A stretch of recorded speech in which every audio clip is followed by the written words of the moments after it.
Hey guys, happy Monday. Does this look like barbecue weather to you? I think I'm going to make some of my world famous barbecued turkey burgers today. I may invite some friends over too.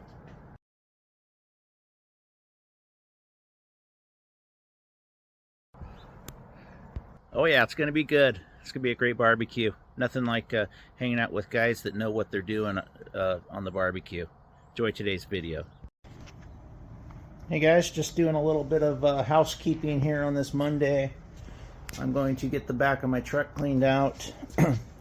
I've been trying not to do any field work on Mondays, try to take care of getting equipment orders in and make sure I'm ready for the week. Just usually I'm not feeling too good on Mondays anyway, because I hate Mondays. Tuesdays are my Mondays, but you can see how your tools get kind of disorganized. You end up with a bunch of tapes and wire ties and stuff in your bag.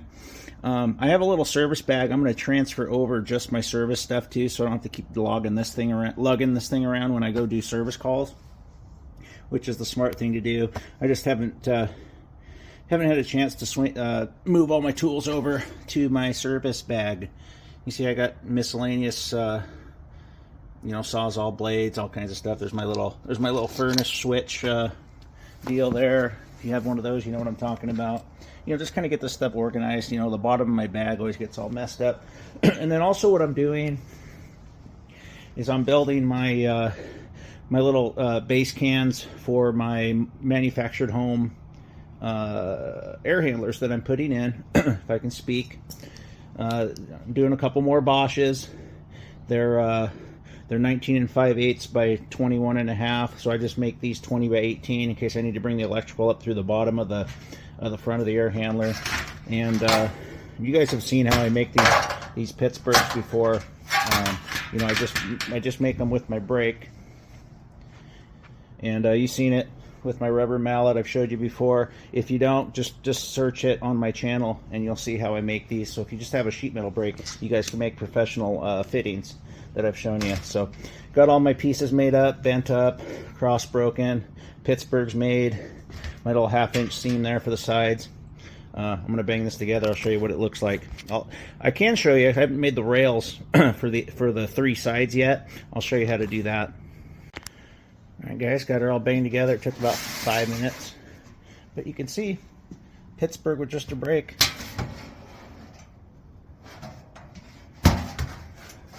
Fitting looks pretty good, don't you think?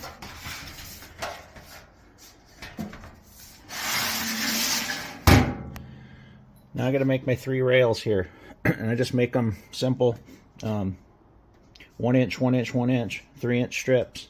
And then bend them up so it comes on, and then you got your 1 inch for your unit to sit on. It's all 24 gauge metal, so it's nice and sturdy. None of that cheap crap. Only use 24 gauge for base cans.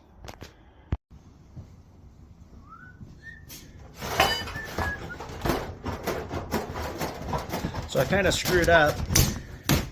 It's 4-inch strips, not 3-inch strips. So my screw ups are right here. Whatever. So I'll show you how we do this. So we cut our 4-inch strips, and the can is 20 by 18. So I'll make one at 19 3/4 and 2 at 17 3/4. I usually go about a 1/4 inch under for the rails.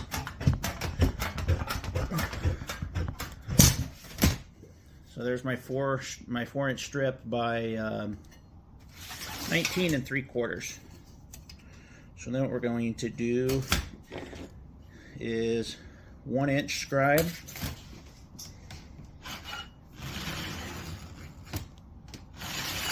If you can see that scribe there. I'm going to go over to the brake and bend it up.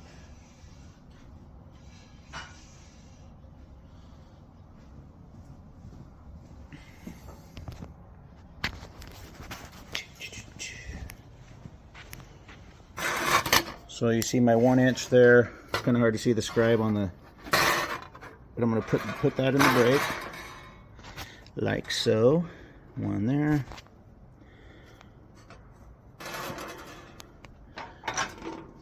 there. And we're going to bend it all the way up. And we're going to take it out. I'm trying to do this with one hand. You get the gist. Let me show you what it looks like when it's done. Alright, so I got her bent. So here's what you end up with. 1 inch, 1 inch, and then obviously this is 2. So now what I'm going to do is scribe my inch here and then just bend that up at a 90 degree, and that'll fall right on there. I'll show you. So just bend it at a 90 degree, just like so. That falls on your fitting, and then this is your nice doubled up metal 24 gauge for your furnace to sit on. Let me cut my 2 inches off these, because like I said, these ones are 17 3/4. I'm going to bend them up just like this, and then I'll show you some assembly. Okay, I got all 3 of them made. I got my 19 3/4 and my 2 at 17 3/4. Bring the fitting up here. You can see I already got the 1 inch for the front. Now, if you feel like you're going to have any weight on this front, just put an S-lock on there. That'll stiffen it up some. But most of the weight's gonna be taken on the sides and the back, so I'm not worried about it. And then you can just take some silicone and silicone across the front. What you want to do, you want to open these up. And you want to put the sides on first. You know, you can actually see. You see how that looks. That over there, you go. So this is where you're going to want some strong hands. So once you get that on there,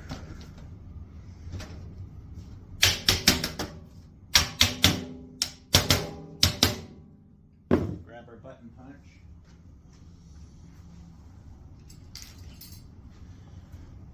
You guys haven't seen these. These are button punches.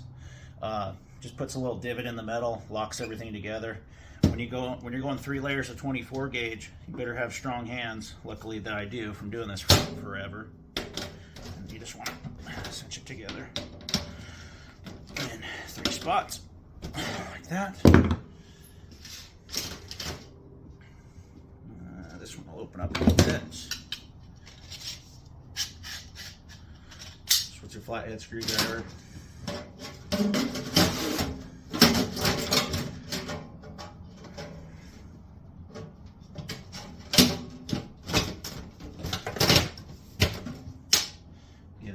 Give it a little love tap. Again, 3 spots with the button punch.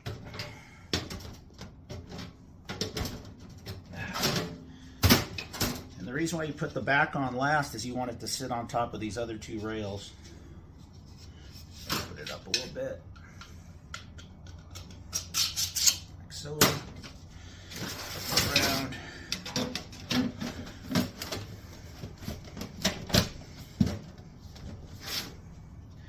Button punch.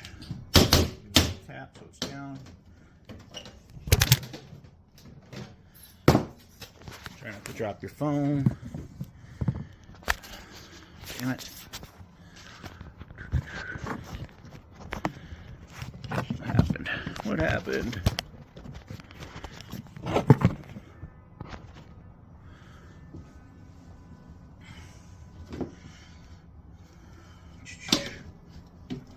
One, 2, 3. I'll show you what this all looks like here in a second. So now you got a nice base cam for your unit to sit on. So it's 18 by 20. So my unit's 19 5/8. That'll fit in there nice. And then, like I said, so my unit's going to stick out about 3.5 inches here, which is what I want. So if I need to come up with my electrical through the bottom, because I think it comes up through the front of this old Coleman, I can run it in my electrical right up through there. Easy cheesy. So make it a little short on purpose. Normally I'd make it 21, that way it's got full support, but having a 3 inch hanging over on the front is not going to matter. All the weight's back here. So let me show you what this looks like. So here's what the button punch does to it. Puts a little divot in there. You can see I did 3 times. 3 times.